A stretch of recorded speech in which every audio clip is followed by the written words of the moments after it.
Kubaliana nao bana. Cha kwanza sitaki kukubaliana na kauli za bosi. Sawa. Maana hatuna bosi wa mpira, alipotutoa mpaka alipotufikisha panatosha. Panatosha Shagamba. Wewe uwezekani kila siku na malengo Champions League, hatujai kumiliki hata mchezaji mmoja bilioni 3 au bilioni 2. Faisali huyo hapo huyo. Sikia siku sasa Faisali tunamsajili sisi Simba na Yanga, hata mwisho ipo Azam. Pesa ziko benki.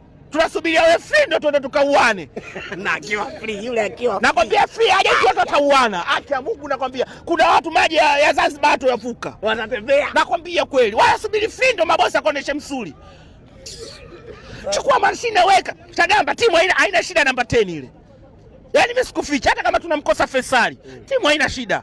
Umeona? Hata kama unamkosa Stefan Aziziki, timu haina shida. Simba sisi tuna shida sehemu mbili. Kweli mimi nakwambia Chagamba, mchezaji mzuri Chagamba anahitaji vitu viwili tu. Anahitaji nafasi, cha pili mpe mpira basi. Yaani anahitaji nafasi, cha pili mpe mpira basi. Si yule pale gafi jaba. Si umemwona mwanamume? Ndio Ibe Mjaba.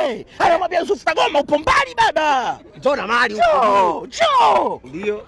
Anacheza huko anafundisha. Ibe Mjaba wewe mwite Gavi. Anapiga kushoto anapiga kulia, afu anasogea juu. Kila kiangalia anamkuta Dumbi anakimbia box. Kazi anakwenda sasa kupeleka mali. Shida Dumbi ateteki.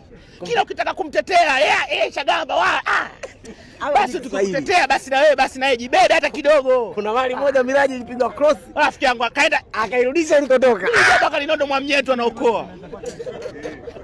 Asingua Chagamba. Miraji, tumalize sasa tuhamie sasa kwenye Yanga Day. Kwanza kuna tukio umeliacha huko Simba Day. Liko wapi?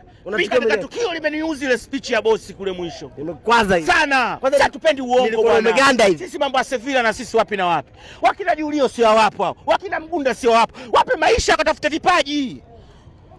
Wape maisha. Mwite Julio bwana, sikiliza. Ule mzigo kwenda kumpa mtu Sevilla anakupa wewe. Kwa sababu akina Julio akina Juma Mgunda tabia zote za hapa ndani kwetu wanazijua. Na vipaji vya mikoa yote hapa kwetu wanavijua. Wape mzigo, wape maisha. Mbona si hao wakina John Boko, wakina Madaraka Selemani, si hao hapo, wakina Emmanuel Oku washasafu mpira. Si ndio? Wakina Medi Kagere. Unda timu yako ya watu 10 wazao wa Simba, wameipigania Simba, wanajua vipaji, wanajua staili ya Simba, wanajua kacha ya Simba. Waambie katafutieni wape maisha. Wape maisha. Asiyekuwa na gari mpe gari kubwa. Asiyekuwa na nyumba mjengee nyumba mbili, moja mshahara mkubwa tulia, nitafutie Emmanuel Oku mwingine mpya. Nitafutie Aruna Moshi Bobani mwingine. Sasa Chagamba, shida ipo wapi? Unataka kutuongea mambo ya Sevilla afu tuambiwe wamenyimwa visa. Ndio maana hawajaja. Alafu kuna uwanja. Mambo ya kuku hayo. Kila siku utanyonya kesho alafu anakuwa tu. Hayo mambo ya uwanja yameanza lini bwana Chagamba bwana, si ndio mambo tunasema sisi hatuhitaji uongo. Mimi kwanza sitaki uwanja kwanza. Sitaki kunizingua. Nataka